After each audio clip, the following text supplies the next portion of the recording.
हमने पढ़ा है रेडियो एक्टिव रेडिएशंस 3 टाइप की होती हैं, अल्फा रेडिएशन, बीटा रेडिएशन और गामा रेडिएशन। तो जो अल्फा बीटा गामा है, इन तीनों का तुम्हारे में डिटेल्ड में है, बट तुम्हारे कोर्स में यानी कि एग्जाम में नहीं पूछने वाले। अल्फा डी के, बीटा डी के, गामा डी के तीनों ओमिट है। फिर भी हम उनका थोड़ा बेसिक जो है वो एक बार समझ लेंगे। तो सबसे पहले जो हम समझेंगे, what is meaning of alpha D के।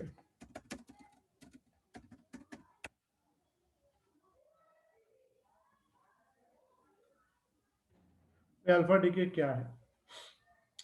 कोई भी न्यूक्लियाई जब अल्फा पार्टिकल को एमिट करता है, कोई भी न्यूक्लियाई जब अल्फा पार्टिकल को एमिट करता है तो उस वक्त किस टाइप का फंडा होता है वो देखना है। अल्फा पार्टिकल को हम लोग हीलियम के न्यूक्लियस से जानते हैं, हीलियम 24। जब भी कोई न्यूक्लियस, समझो एग्जांपल लेते हैं एक्स जेड ए, अगर वो एमिट करता है अल्फा पार्टिकल यानी कि हीलियम, तो जब प्रोडक्ट में दूसरा न्यूक्लियस बचता है, नाम देते समझो वाई, तो उसमें हमेशा नीचे जो एटॉमिक नंबर है उसमें से 2 नंबर्स कम हो जाते हैं, और जो एटॉमिक मास नंबर है उसमें से 4 नंबर कम हो जाते हैं।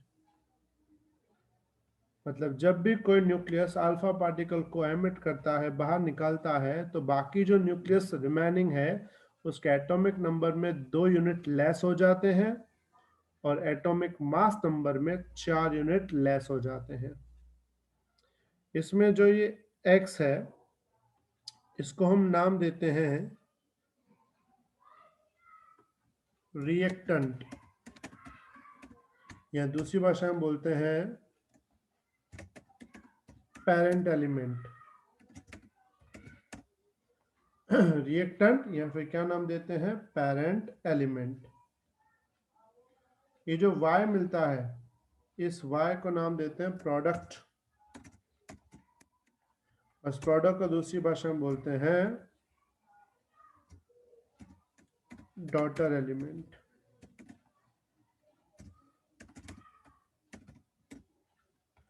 और जो हीलियम है वो भी प्रोडक्ट है, उसको बोलते हैं एमिटेड पार्टिकल।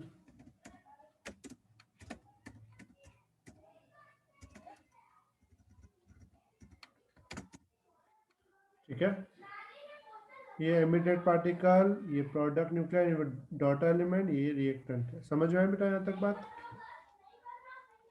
किसी को डाउट? No sir.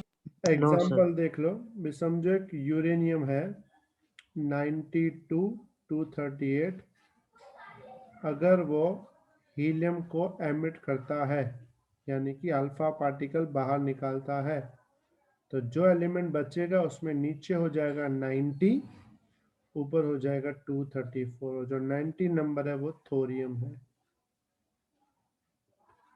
मतलब नीचे 2 यूनिट कम हो जाते हैं, ऊपर 4 यूनिट कम हो जाते हैं। समझ में आया बेटा बात?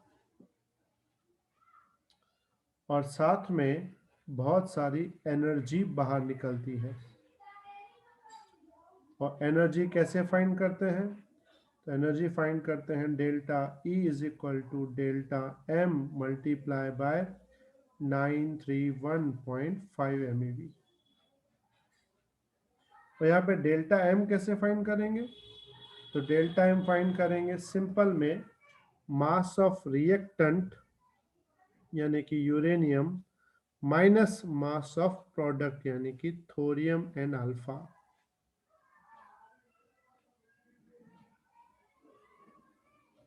Into 931.5 MeV। मतलब एनर्जी कैसे फाइंड करेंगे? Mass of reactant minus mass of product. क्योंकि सिंपल बात है, प्रोडक्ट की तरफ एनर्जी मिली है हमको, तो आइंस्टाइन के हिसाब से एनर्जी आती कहां से है? मास में से। तो यहां से यहां तक एनर्जी मिली है, तो सिंपल बात है मास कम हुआ होगा, यानी कि इसमें से कुछ मास एनर्जी में कन्वर्ट हो गया होगा। समझ में आई बेटा सबको बात? किसी को doubt? Clear everyone? Yes, sir. Yes, sir. लेकिन अगर डेल्टा एम यानी कि ये आंसर नेगेटिव आता है, उसका सिंपल मीनिंग है ये प्रोसेस स्पॉन्टेनियस नहीं होगा। कौन सा होगा वो?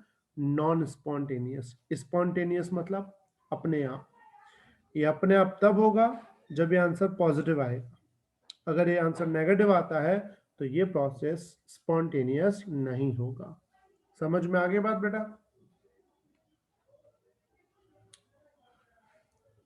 दूसरा Yes, sir. क्वेश्चन है बीटा डीके।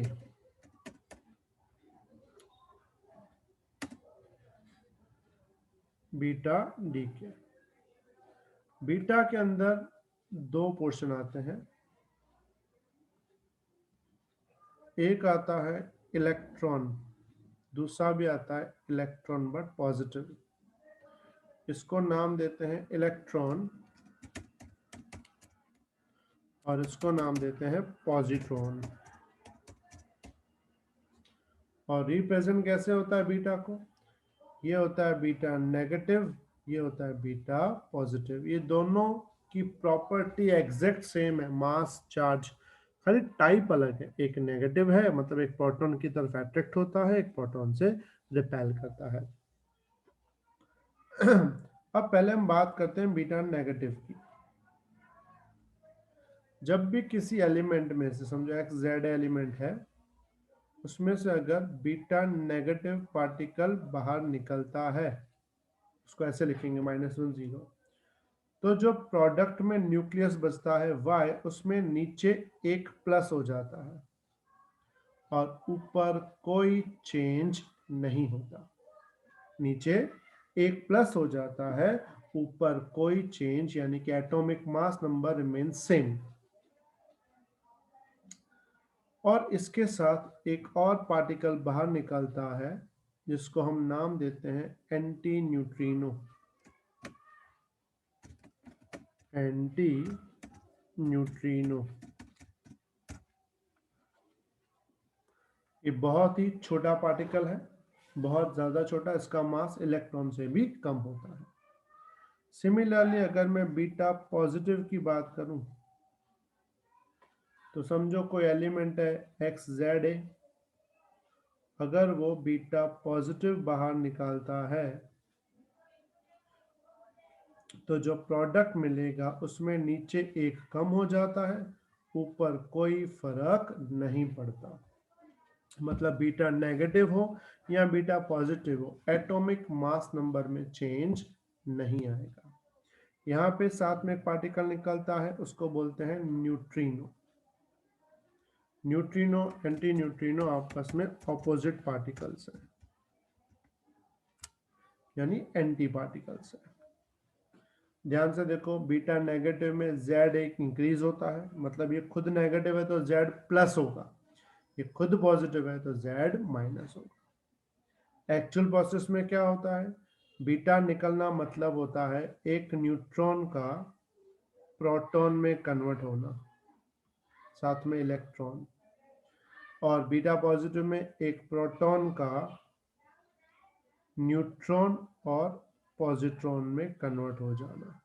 ये इसके बेसिक प्रोसेस है। तो तुम्हें सिंपल याद क्या रखना है?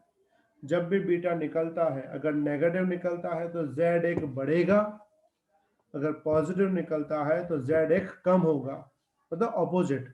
बीटा नेगेटिव है तो Z में +1, बीटा पॉजिटिव है तो Z में -1। लेकिन ऊपर जो A है उसमें कभी कोई चेंजेस नहीं आता। मतलब किसी भी न्यूक्लियस में अगर A में चेंज आता है तो उसका रीजन सिर्फ और सिर्फ अल्फा होगा, बीटा नहीं। समझ में आई सबको बात बेटा? Clear? Yes, Yes, sir. sir. अच्छा, तीसरा जो है वो है गामा डीके। वैसे गामा में क्या होगा? इट इज इलेक्ट्रोमैग्नेटिक रेडिएशन, ये मैंने तुम्हें पहले बताया है।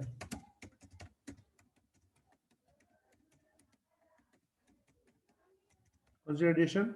Electromagnetic radiation. जब भी कोई न्यूक्लियस गामा को निकालता है तो उसमें कभी कोई भी टाइप का चेंज नहीं आता।